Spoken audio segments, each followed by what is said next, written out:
Oven না থাকলে যে বাসায় পারফেক্টভাবে কেক বানানো যায় না, এটা কিন্তু সঠিক না, একদম ভুল ধারণা। আপনি কিন্তু চেষ্টা করলে বা একটু বুদ্ধি খাটিয়ে কিন্তু ইলেকট্রিক চুলা অথবা গ্যাসের চুলায় কিন্তু খুব সুন্দরভাবে এবং পারফেক্টভাবে একটি কেক তৈরি করে নিতে পারেন। আসসালামু আলাইকুম, আমি লিলি, বাংলাদেশি ব্লগার লিলিস ফ্যামিলিতে সবাইকে আরও একবার স্বাগত জানাই। কাছে কিংবা দূরে, দেশে বা দেশের বাহিরে যে যেখান থেকে দেখছেন, আশা করি সবাই ভালো আছেন, সুস্থ আছেন। শুকর আলহামদুলিল্লাহ, আমিও বেশ ভালো আছি।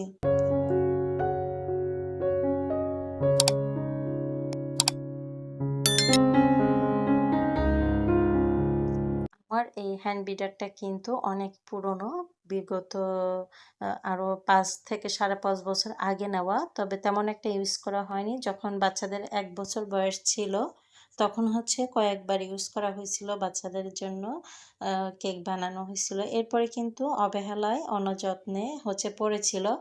এখন কিন্তু মাঝে মধ্যে চেষ্টা করি বাচ্চাদের এটা সেটা রেডি করে দেওয়ার, কারণ দেখা যায় বাহিরের জিনিসগুলা অস্বাস্থ্যকর আর তেমনি হচ্ছে প্রচুর পরিমাণে দাম। তো আমি হচ্ছে গিয়ে কেক বানাতে পারি মোটামুটি, একদম পারফেক্টভাবে যে পারি সেটা না, তবে মোটামুটি পারি বলতে পারেন। তো এখানে হচ্ছে আমি একটা কেক বানাই নিচ্ছি, সেজন্য হচ্ছে ৩টা ডিম, আর সাথে হচ্ছে কিছু অয়েল এবং হচ্ছে গিয়ে চিনি, সেটা মিক্স করে হচ্ছে আমি বিট করে নিছি। তারপর হচ্ছে যে শুকনো উপকরণ থাকে, ১ চিমটি লবণ, তারপর হচ্ছে বেকিং পাউডার এবং ময়দা।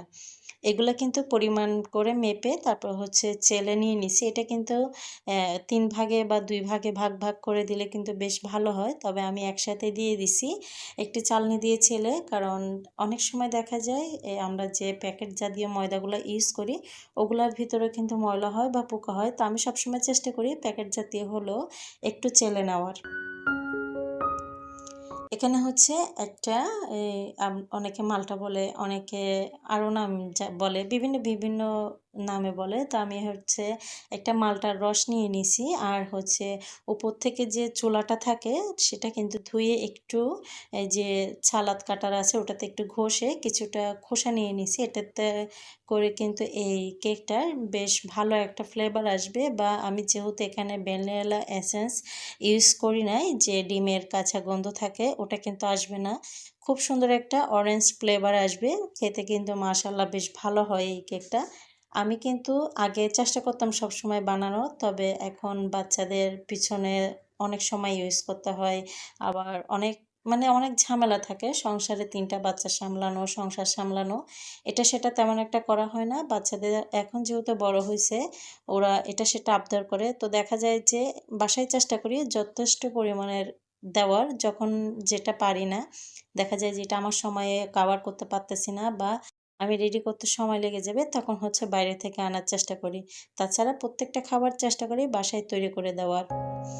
এই যে আমি কিন্তু বানানোর পরে একদম গরম গরম কাটতেছিলাম, কারণ বাচ্চারা খাওয়ার জন্য বসেছিল, আর আমি কাটা অবস্থায় হচ্ছে এক একজনে এক একটা নিয়ে চলে গেছে। তো এভাবেই হচ্ছে পুরো কেকটাই হয়ে গেছে, খাওয়া শেষ। তো এরপরে হচ্ছে যে বাজার আনছে এগুলা হচ্ছে কুটো ধুয়ে পরিষ্কার করে রান্নার কাজে চলে যাব।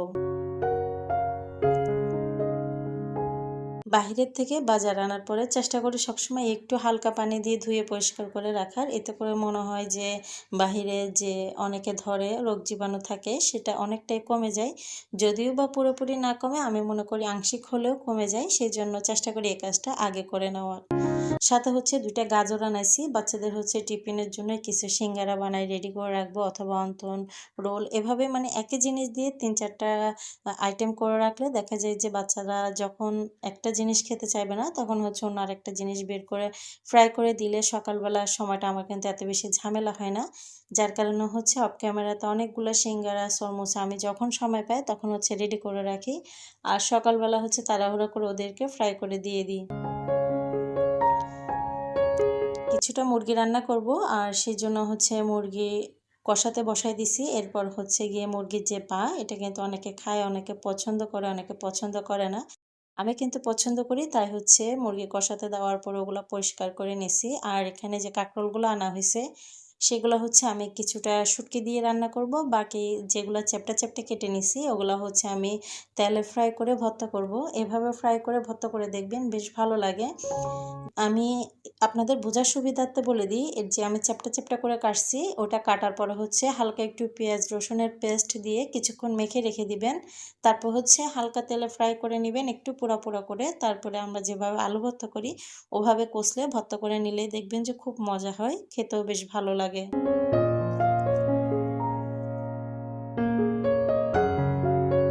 আমরা মেয়েরা দেখবেন সাধারণত কিন্তু তরি তরকারির চেয়েতে ভর্তা জিনিসটা বেশ পছন্দ করি, তো সেই জন্য হচ্ছে এই কথাগুলো বলে দিলাম।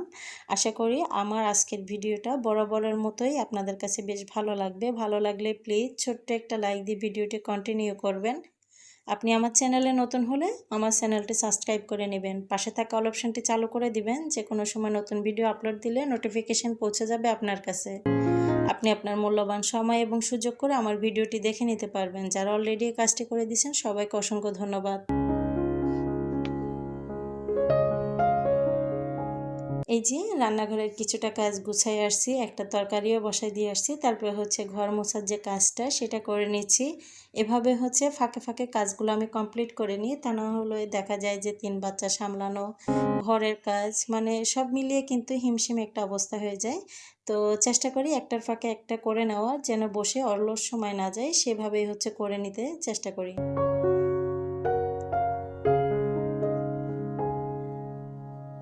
যেহেতু ছোট বাচ্চা আছে আমার রেগুলার হচ্ছে ঘর মুছতে হয়, যদিও বা আপনাদের সাথে আমি রেগুলার শেয়ার করি না, বাট আমার প্রতিদিনই ঘর না মুছলে কেমন জানি আমার নিজের থেকে এখন একদম আনইজি লাগে, মানে মুছতে মুছতে এমন একটা অভ্যাস হয়ে গেছে। সেজন্য হচ্ছে প্রতিদিন যেভাবে হোক আমি আমার সময়টা কাভার করে রান্নাবান্না 19-20 এক পিস করে করি, তবে দেখা যায় যে ঘর মোছাটা একদম পারফেক্টভাবে প্রতিদিনই করি।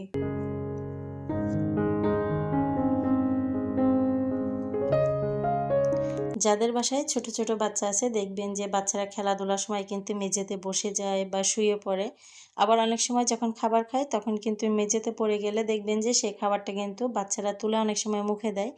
যার কারণে আমি মনে করি যাদের বাসায় ছোট বাচ্চা আছে তাদের কিন্তু ফ্লোরটা প্রপারলি প্রতিদিন ক্লিন করা উচিত বা ক্লিন রাখা উচিত, যেটা আমি মনে করি। জাস্ট আমি আমার মনোভাবটা আপনাদের সাথে শেয়ার করছি, এর চেয়ে বেশি কিছু না। তো এখানে হচ্ছে আমি আমার কাজগুলো স্টেপ বাই স্টেপ করে নিচ্ছিলাম।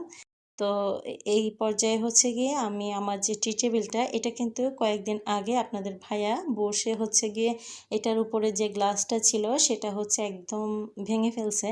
মানে উনি এত বড় একটা মানুষ, এটার উপরে বসলে অবশ্যই ভেঙে যাবে, এটাই স্বাভাবিক। তো উনি হয়তো বা বুঝতে পারে না, এক কর্নারে বসার পরও দেখা যায় যে গ্লাসটা পুরো ফেটে ভেঙে গেছে। তারপর হচ্ছে এই গ্লাসটা আনা হয়েছে, যার কারণে হচ্ছে ওই আগের গ্লাসের থেকে এটা হচ্ছে একটু পুরু টাইপের, মানে একটু মোটা টাইপের, যার কারণে গ্লাসটা প্রপারলি বসে নাই, দেখতে একটু খারাপ লাগতেছে। যখন সময় সুযোগ হবে তখন হচ্ছে ওই মানে ফার্নিচারের দোকানে নিয়ে যে টেবিলটা কেটে তারপর হচ্ছে গ্লাসটা বসাতে হবে। তো সময় পাচ্ছে না, যার কারণে হচ্ছে যেভাবে আনছে ওভাবেই হচ্ছে বসায় রাখা হয়েছে।